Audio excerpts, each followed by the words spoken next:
Assalamualaikum warahmatullahi wabarakatuh. Perkenalkan, kami dari kelas 1 dari kelas L3 Seindralaya. Di sini kami akan menjelaskan mengenai implementasi keuangan negara dan daerah dengan mata kuliah keuangan publik dosen mengaku Ibu Getia Wijayanti FIP MAP. Sebelumnya, perkenalkan kami dari kelompok 1 yang beranggotakan Saya Filza Nadira, saya Rara Alia, saya Dinda Ayu Maharani, saya Inga Tunaima, saya Aurelia Data. Selamat menyaksikan. Pengelolaan keuangan negara dan daerah merupakan tulang punggung penyelenggaraan pemerintahan di Indonesia. Tanpa pengelolaan yang bersifat efisien, efektif, transparan, dan juga akuntabel, pembangunan nasional maupun daerah tidak dapat berjalan secara optimal. Sebagaimana hasil penelitian yang dilakukan oleh Sidik dan Sari pada tahun 2025 mengatakan bahwa implementasi keuangan negara dan daerah tidak hanya berperan sebagai instrumen teknis, tetapi juga berperan sebagai alat kontrol dan juga legitimasi demokratis dalam kebijakan publik. Pertama, implementasi keuangan negara dan daerah mencakup keseluruhan proses mulai dari tahapan pendapatan, belanja, hingga pembiayaan yang dilakukan oleh pemerintah pusat maupun pemerintah daerah, yang semuanya harus berjalan sesuai dengan perundang-undangan. Sebagaimana yang dijelaskan oleh Singon dan kawan-kawan pada tahun 2025, ia menjelaskan bahwa pengelolaan keuangan negara dan daerah terdiri dari beberapa tahapan, mulai dari perencanaan, pelaksanaan, penatausahaan, pelaporan, hingga pertanggungjawaban yang harus sesuai dengan kerangka hukum dan berjalan sesuai dengan prinsip keuangan publik. Kedua, implementasi pelaksanaan APBN yang merupakan mekanisme bagaimana kemudian anggaran pendapatan dan belanja dapat direncanakan dan dioperasikan dalam skala pusat, di mana APBN tidak hanya berfungsi sebagai instrumen fisikal, melainkan sebagai wujud bagaimana kemudian menjadi strategi nasional dalam pemerataan pembangunan, stabilitas makro, dan juga sebagai bentuk pelayanan publik.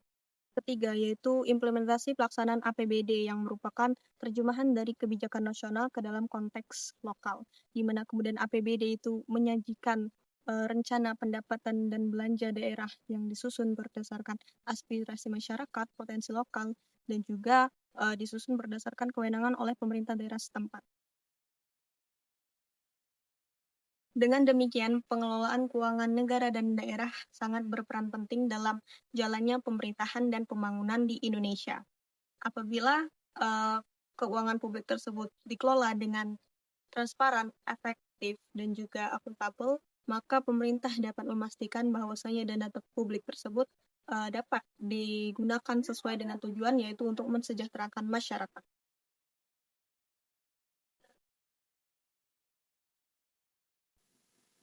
Sistem keuangan negara dan daerah pada dasarnya bertujuan untuk menciptakan sistem pengelolaan keuangan yang transparan, akuntabel, efisien, dan efektif. Prinsip-prinsip ini mengacu kepada keadilan, kepatuhan, dan manfaat bagi masyarakat. Dalam praktiknya, implementasi keuangan negara dan daerah dibagi menjadi beberapa tahap. Berdasarkan pernyataan yang terdapat dalam kajian literatur Amtiran dan Maulidia pada tahun 2020, tahap ini terbagi menjadi 4. Yang pertama, tahap perencanaan. Yang kedua, tahap penatausahaan. Yang ketiga, tahap pertanggungjawaban dan pengawasan. Sehubungan dengan hal tersebut, pemerintah pusat dan pemerintah daerah memiliki hubungan satu sama lain. Pemerintah pusat bertugas untuk menetapkan kebijakan fiskal nasional dan mentransfer dana kepada pemerintah daerah. Sementara itu, pemerintah daerah memiliki wewenang untuk mengelola pendapatan asli daerah atau yang biasa kita singkat dengan sebutan PAD, serta menganggarkan dan mengalokasikan dana yang sudah ditransfer dari pusat tadi untuk dialokasikan kepada pembangunan yang menjadi skala prioritas pada wilayah tersebut. Ruang lingkup keuangan negara dan daerah jika dilihat dari Undang-Undang Nomor 17 Tahun 2003, yaitu meliputi hak dan kewajiban negara yang dapat dinilai dengan uang. Untuk memahami ruang lingkup keuangan negara dan daerah, kita lihat dari 4 pendekatan. Yang pertama, dari sisi objek, yang kedua dari sisi subjek, yang ketiga dari sisi proses, dan yang keempat dari sisi tujuan. Yang pertama itu dari sisi objeknya.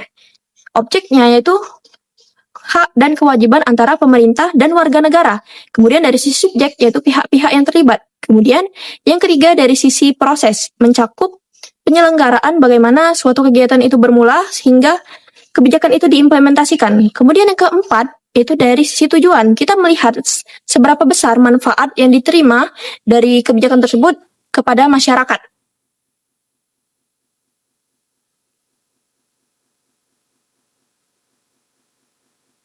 Dari penjelasan saya tadi dapat disimpulkan bahwa ruang lingkup keuangan negara ini mencakup proses perencanaan, pengendalian, hingga pertanggungjawaban. APBN memegang peranan penting dalam sistem pengelolaan keuangan negara karena berfungsi sebagai instrumen pemerintah dalam menjalankan 3 fungsi ekonomi, yaitu fungsi alokasi, fungsi distribusi, dan fungsi stabilisasi. APBN itu sendiri merupakan rencana anggaran tahunan pemerintah Republik Indonesia yang disetujui oleh Dewan Perwakilan Rakyat atau DPR.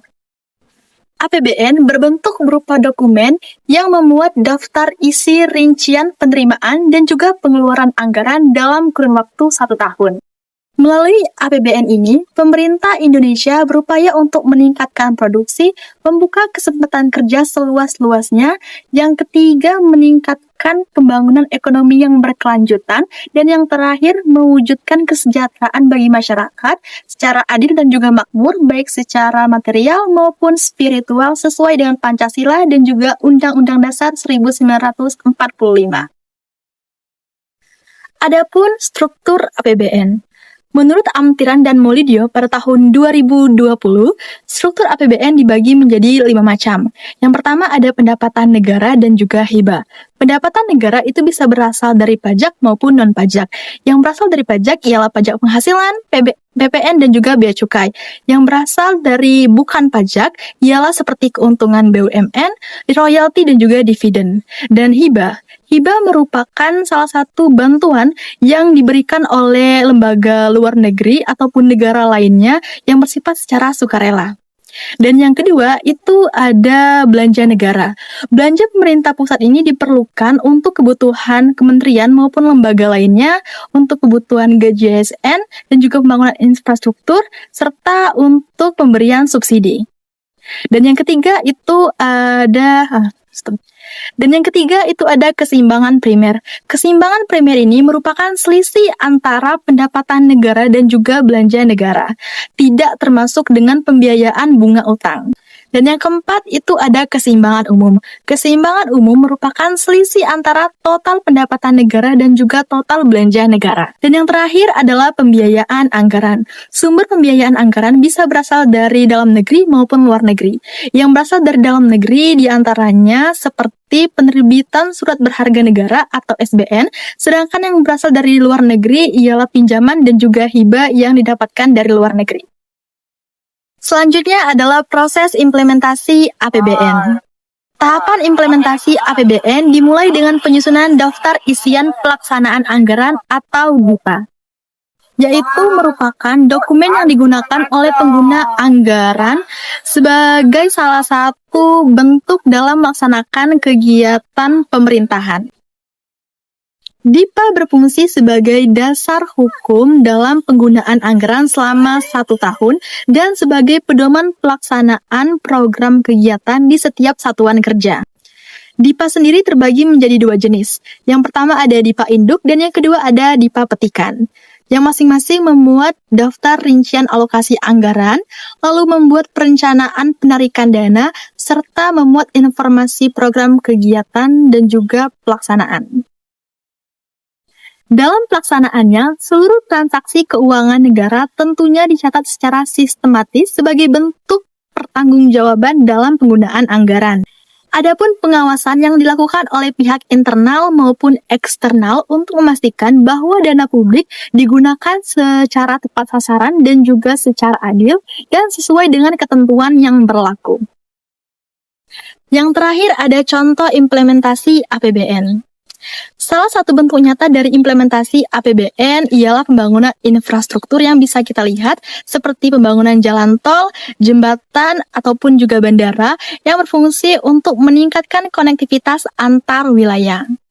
Menurut Putri dan kawan-kawan pada tahun 2024, dalam sektor infrastruktur, pemerintah Indonesia pada tahun 2023 telah melaksanakan program berupa pembangunan 522 km jalan baru, 49 km jalan bebas hambatan, serta melaksanakan program jalan tol Trans Sumatera. Selain itu juga, implementasi APBN juga digunakan dalam pengalokasian subsidi energi seperti subsidi BBM dan juga subsidi listrik yang berfungsi untuk menjaga stabilisasi harga serta meringankan beban masyarakat yang berpenghasilan rendah. Yang terakhir di bidang pendidikan. Dalam implementasi APBN, pemerintah telah membuka seluas-luasnya kesempatan bagi masyarakat untuk dapat menempuh pendidikan melalui pengalokasian dari dana APBN. Berdasarkan Undang-Undang Dasar Negara Republik Indonesia tahun 1945, pemerintah berkewajiban untuk membiayai pendidikan dengan total sekurang-kurangnya 20% dari total dana APBN. Artinya, pemerintah memiliki tanggung jawab untuk membiayai pendidikan dengan dana sekurang-kurangnya 20%. Nah, dari sini bisa kita lihat bahwa implementasi APBN itu sangat berperan penting dalam kemajuan sektor di Indonesia, baik itu sektor pembangunan infrastruktur, sektor ekonomi, ataupun sektor pendidikan. Dan juga implementasi APBN juga berfungsi untuk meningkatkan kesejahteraan masyarakat. Hai, aku Aurel. Aku akan menjelaskan tentang pelaksanaan implementasi anggaran pendapatan dan belanja daerah. Menurut Undang-Undang Nomor 33 Tahun 2004, APBD ialah rencana keuangan tahunan pemerintah daerah yang ditetapkan berdasarkan peraturan daerah, dimulai sejak 1 Januari sampai 31 Desember, dan berfungsi sebagai dasar pengelolaan keuangan daerah. APBD memiliki 3 komponen utama, yaitu yang pertama pendapatan daerah, yaitu hak daerah untuk memperoleh kekayaan bersih. Pendapatan daerah dibagi menjadi 2 macam, pendapatan asli daerah dan pendapatan transfer. Pendapatan asli daerah seperti pajak, distribusi, dan hasil kekayaan. Sedangkan pendapatan transfer seperti dari pemerintah pusat, dana bagi hasil, dana alokasi umum, dan dana alokasi khusus, serta transfer antar daerah. Yang kedua yaitu belanja daerah. Belanja daerah yaitu kewajiban yang mengurangi kekayaan bersih, terdiri dari 2 macam, belanja langsung dan belanja tidak langsung. Belanja langsung yaitu terkait dengan program atau kegiatan, sedangkan belanja tidak langsung seperti gaji, bunga, hibah, dan subsidi. Yang ketiga, surplus dan defisit, yaitu selisih antara kelebihan dan kekurangan pada pendapatan dan belanja pada satu periode anggaran. Surplus terjadi ketika pendapatan daerah di atas belanja daerah, sedangkan defisit yaitu kebalikannya ketika pendapatan daerah di bawah belanja atau pengeluaran daerah. Tahap-tahap dalam APBD. Yang pertama yaitu penyusunan dan penetapan bersama DPRD. Kepala daerah menyusun rancangan APBD sesuai dengan rencana kerja pemerintah daerah atau RKPD yang kemudian akan dibahas dan disetujui bersama oleh DPRD. Yang kedua, tahap pelaksanaan dan penatausahaan oleh perangkat daerah. Setelah APBD tersebut disahkan, perangkat daerah mulai melaksanakan kegiatan sesuai dengan program dan anggaran yang telah ditetapkan. Tahap ketiga yaitu pelaporan dan pertanggungjawaban. Kepala daerah wajib membuat laporan realisasi anggaran, laporan keuangan, serta laporan kinerja pelaksanaan APBD yang kemudian akan diserahkan kepada DPRD untuk dibahas dan evaluasi, dan diserahkan kepada BPK atau Badan Pemeriksa Keuangan untuk diaudit. Dan terakhir, tahap pengawasan dan evaluasi yang secara internal akan dilakukan oleh inspektor daerah dan secara eksternal oleh DPRD dan BPK. Contoh implementasi APBD. Salah satu bentuk nyata dari implementasi APBD dapat kita lihat dari pelaksanaan program pengelolaan keuangan daerah di pemerintahan Kabupaten Bondowoso. Implementasi penyusunan anggaran kas pada bagian perekonomian dan administrasi pembangunan Bondowoso dilakukan melalui sosialisasi pedoman kerja, penyusunan RKA, DPA, dan SPJ. Proses tersebut bertujuan untuk meningkatkan efisiensi, transparansi, dan akuntabilitas dalam pengelolaan keuangan daerah. Melalui implementasi anggaran yang terencana, Kabupaten Bondowoso berhasil meningkatkan pengelolaan APBD yang efektif, tertib, serta mendukung peningkatan pelayanan publik. Baik, di sini saya akan menjelaskan tentang studi kasus implementasi APBD. Di sini saya mengambil penelitiannya Baunsele et al. 2024 yang menunjukkan bahwa pengelolaan keuangan daerah di Kabupaten Kupang mengalami peningkatan. Berdasarkan hasil audit BPK, pengelolaan keuangan daerah yang semula mendapatkan opini WTP 2018 hingga 2021 kini meningkat menjadi WTP pada tahun 2022, meskipun masih ada catatan perbaikan. Hasil penelitian ini menunjukkan bahwa penerapan sistem akuntansi keuangan daerah atau SKAD dan pengelolaan keuangan daerah berpengaruh positif dan signifikan terhadap kualitas laporan keuangan. Nah, secara simultan, kedua faktor tersebut menjelaskan bahwa 40,2% variasi kualitas laporan keuangan daerah. Kesimpulannya, keberhasilan implementasi keuangan daerah di Kabupaten Kupang ini ditentukan kesimpulannya keberhasilan implementasi keuangan daerah di daerah Kupang ini ditentukan oleh penerapan sistem akuntansi yang baik dan kemampuan aparatur dalam mengelola keuangan secara efisien dan akuntabel. Pada tahun 2025, pemerintah Indonesia menegaskan bahwa stabilitas harga beras merupakan isu strategis yang berdampak langsung pada kesejahteraan masyarakat di Indonesia. Fluktuasi harga beras yang menurun tajam dapat menyebabkan daya beli masyarakat menjadi rendah. Melalui hal tersebut, pemerintah kemudian memberikan inisiatif untuk mengalokasikan dana APBN dan menunjuk Bulog sebagai pelaksana utama program stabilisasi pangan. Landasan hukum dari pelaksanaan program tersebut termaktub dalam Peraturan Pemerintah Nomor 125 Tahun 2022 tentang penyelenggaraan cadangan pangan pemerintah. Sebagai bukti konkret, pada tanggal 11 Maret 2025, pemerintah kemudian menyuntikkan dana sebesar 16,6 triliun ke Bulog untuk membeli gabah atau beras kepada petani lokal dengan tujuan untuk memperkuat stok cadangan beras pemerintah atau CBP. Dari sisi penyaluran, Bulog kemudian melaporkan hingga tanggal 2 November 2025, program SPHP atau Stabilitas Pasokan dan Harga Pangan telah mencapai distribusi sebanyak 560.000 ton dari target tahunan yang disebut-sebut mencapai 1,3 juta hingga 1,5 juta ton beras. Nah, selanjutnya ini ada perbedaan antara mekanisme dan pelaksanaan APBN dan APBD. Yang pertama itu ada aspek konteks penelitian. Dari pemerintah pusatnya ini berfokus pada ketahanan pangan nasional dan stabilitas harga beras dengan dukungan anggaran APBN sebesar 16,6 triliun untuk intervensi pasar dan penguatan cadangan beras. Nah, dari pemerintah daerahnya ini berfokus pada kualitas laporan keuangan. Setelah ditemukan dari BPK menunjukkan opini WDP pada tahun 2018 hingga 2021, kemudian meningkat menjadi WTP pada tahun 2022. Yang kedua itu ada aspek tujuan utama. Dari pemerintah pusatnya ini menilai efektivitas penggunaan APBN dalam menjaga stabilitas harga, memperkuat cadangan beras pemerintah, dan memastikan ketersediaan beras bagi masyarakat. Dari pemerintah daerahnya ini menilai pengaruh sistem akuntansi keuangan daerah atau SKAD dan kemampuan pengelolaan keuangan terhadap laporan keuangan. Yang ketiga itu ada aspek sistem keuangan yang diterapkan. Dari pemerintah pusat itu ada pendanaan APBN untuk Bulog dan pendistribusi SPHP secara nasional. Dari pemerintah daerah itu ada SAKD sesuai dengan SAP berbasis akrual dan siklus APBD berupa perencanaan, penganggaran, pelaksanaan, penatausahaan, pelaporan, serta evaluasi. Nah, yang keempat itu ada aspek kendala yang dihadapi. Dari pemerintah pusat itu ada realisasi penyaluran SPHP baru 29% dari target nasional dan masalah logistik serta distribusi antar daerah. Dari pemerintah daerah itu ada SDM belum optimal memahami SAKD dan pengendalian internal belum optimal. Yang kelima itu ada aspek faktor utama yang menentukan keberhasilan.